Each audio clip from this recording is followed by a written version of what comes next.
Nandito nga tayo sa Baclaran Church para magsimba at mamigay din tayo ng patuka, vitamins at saka 100 pesos. Andito nga si Roderick Santos, taga Taguig. Taga Taguig ka, no? Taga-Taguig. Ba't ka napunta rito? Bumili kasi ako ng LCD kasi nagre-repair ako ng cellphone.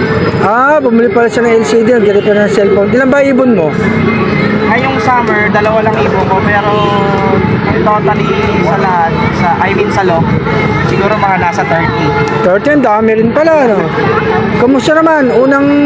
Pangalawang training na ng FPR, Mabagal yung ibon. Mabagal, pero nakauwi naman. Nakauwi naman. Ayos lang yan, sa umpisa lang yan, training lang naman. Malay mo naman, di ba? Mag-advance yan, magulat ka na lang. Number 1 na pala sa ano yan. Baka may gusto kang shoutout mo na. Shoutout na lang nila Rich Anlop and Mandaylop ng Western Digutan. Sino? Rich Anlop and Mandaylop. Rich Anlop and Mandaylop. Mandaylop ng Bikutan. Kasi medyo maingay dito mga ka-RC sa labas eh. Salamat sa pagpunta mo rito. Ikaw pala nag-comment sa akin, no? Nandun pala yata ako sa MRT, nag-comment ka na, no? Wala ba? Wala pa sa MRT. Unang mo post. Nasa bahay pa lang ako noon, paalis. Ito, bigyan natin to. Si Roderick Santos. Ito. Yan. Flyer mix. May kasama pang ano yan, siyempre. Multivitamin. Ayan, oh. Gumagamit ka ba nito? Ayan, oh. 100 tablet yan. Tapos, itong calcium lactate.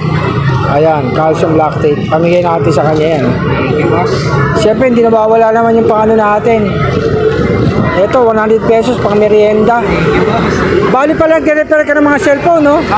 Meron kang pesto. Wala. Home service lang. Home service, okay yan. Pero dati, nakapwesto ako sa sukat. Sa sukat. Pero may amo ako. May amo. Pero ngayon, nag-solo ka na. Home service, marami ka naman mga kliyente niyan. Minsan, wala lang. Meron. Dapat pala, meron kang pesto, eh, no?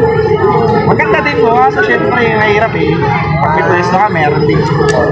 Upa, ganyan. Sa bagay, upa, dapat mahirap nga sa upa, napupunta lang sa upa, no?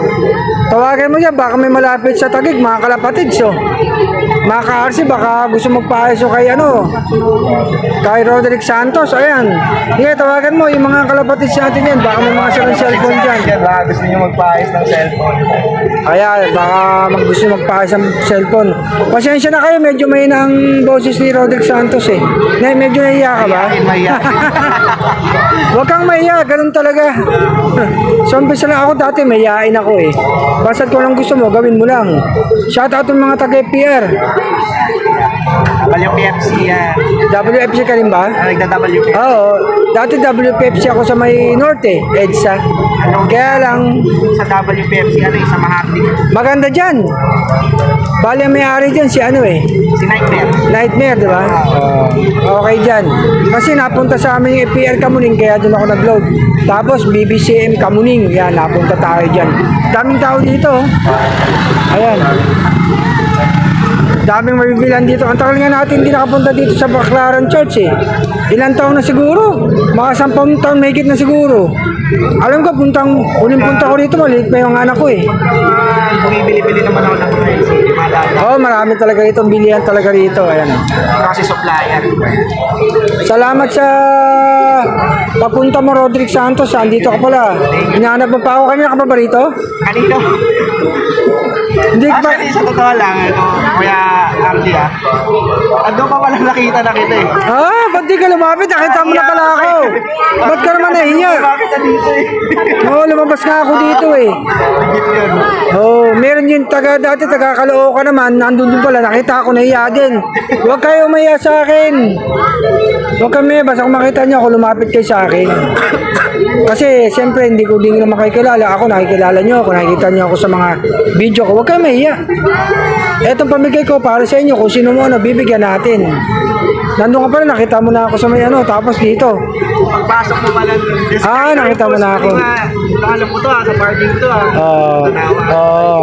Kaya nga lumalabas ako, nagpo-post ako dyan eh. Tayo ka doon yata. Sisigaw Hindi ako muna stop word. Oo nga eh.